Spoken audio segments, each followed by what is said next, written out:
आज का आजाद सिपाही अखबार आपने पढ़ा क्या? पढ़ते रहिए अपना लोकप्रिय दैनिक अखबार आजाद सिपाही। सुशांत सिंह राजपूत के एक्स असिस्टेंट का दावा, कुत्ते के बेल्ट से गला घोंटकर किया गया सुशांत का मर्डर। आजाद सिपाही में आपका स्वागत है। मैं हूं मनीष सिंह। सुशांत सिंह राजपूत केस में आए दिन बड़ी बातें सामने आ रही हैं।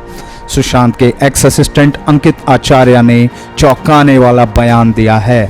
अंकित का कहना है कि सुशांत का गला उनके पालतू डॉग फज के पट्टे से घोंटकर किया गया है।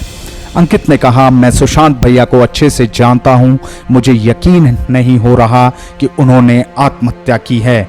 यह एक मर्डर है।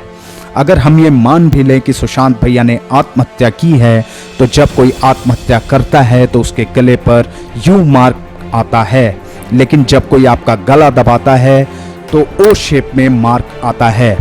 सुशांत भैया के केस में ओ शेप में मार्क आया था। जब कोई आत्महत्या करता है तो उसकी आंख और जीभ बाहर आ जाती है, लेकिन सुशांत भैया के केस में ऐसा नहीं हुआ। यह तो मर्डर ही है। अंकित ने आगे बड़ा बयान देते हुए कहा कि मैं आपको यह भी बता सकता हूं कि उनके गले में किस चीज का निशान था। यह निशान सुशांत के पालतू डॉग फर्स्ट की बेल्ट का है। मेरे पास भैया की बॉडी की फोटोज हैं और मुझे ऐसा ही लगता है कि गुनहगारों ने उसी बेल्ट से सुशांत का गला घोंटा है। अंकित ने फिर कहा, मैं खुश हूं कि अब यह मामला सीबीआई के पास है। मैं चाहता हूं कि सुशांत को इंसाफ मिले और गुनहगारों को फांसी हो। सीबीआई ने रिया चक्रवर्ती समेत 6 लोगों के खिलाफ एफआईआर दर्ज की है। ऐसी रिपोर्ट्स है कि रिया ने सुशांत को ब्लॉक कर दिया था। इस मामले पर अभिनेता शेखर सुमन ने ट्वीट कर अपना रिएक्शन दिया है। उन्होंने लिखा कि रिया चक्रवर्ती सुशांत को 8 जून कर छोड़कर चली गई थी, लेकिन बाद में उन्होंने सुशांत को ब्लॉक कर दिया क्योंकि काम तो पूरा हो गया था, पैसे तो हड़प लिए थे, फिर क्या ज़रूरत थी वहां रहने की। कुछ लोग कितना नीचे गिर सकते हैं।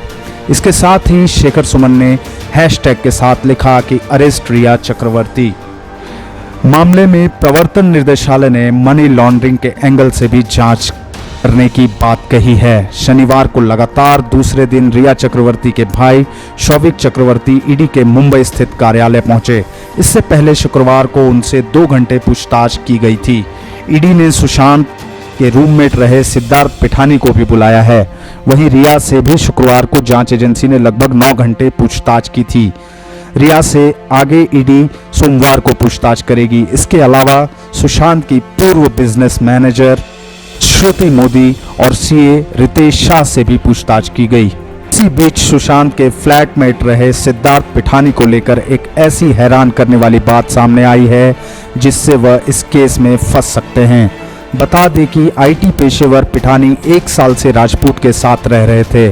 खबरों की माने तो सिद्धार्थ पिठानी का एक झूठ सामने आया है जो रिया से संबंधित है। दरअसल हाल में एक इंटरव्यू के दौरान सिद्धार्थ पिठानी ने रिया चक्रवर्ती को लेकर यह बयान दिया था कि वे रिया को नहीं जानते थे। रिया से उनकी मुलाकात सुशांत ने करवाई थी, इसलिए उन्हें रिया के बारे में ज़्यादा कुछ पता नहीं है। हालांकि रिया चक्रवर्ती की कॉल डिटेल्स कुछ और ही कहानी बयां करती है। सामने आई कॉल डिटेल्स से सिद्धार्थ पिठानी का कच्चा चिट्ठा खुल चुका है। मीडिया रिपोर्ट की माने तो रिया चक्रवर्ती का पिछले 1 साल से फोन डिटेल्स जो सामने आया है उसमें यह दर्शाया गया है कि रिया ने पिछले 1 साल में किस किस से और कितनी बार फोन पर बात की। इस कॉल डिटेल्स से साफ पता चल रहा है कि दिशा ने सिद्धार्थ पिठानी से फोन पर 101 बार बात की।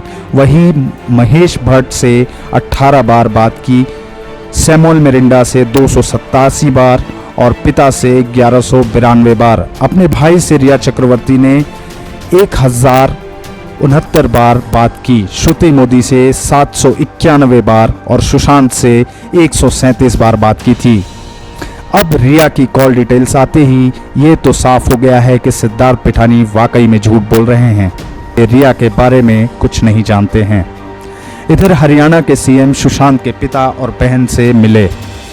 हरियाणा के मुख्यमंत्री मनोहर लाल खट्टर ने अभिनेता सुशांत सिंह राजपूत के पिता और उनकी बहन रानी सिंह से फरीदाबाद में मुलाकात की। सुशांत के पिता को सांत्वना देते हुए सीएम खट्टर ने आश्वस्त किया कि पूरा मामला सीबीआई को ट्रांसफर होने के बाद अब उन्हें न्याय अवश्य मिलेगा। सुशांत के जीजा ओपी सिंह फरीदाबाद के पुलिस कमिश्नर हैं। आगे की न्यूज़ अपडेट्स जानने के लिए देखते रहिए आज़ाद सिपाही।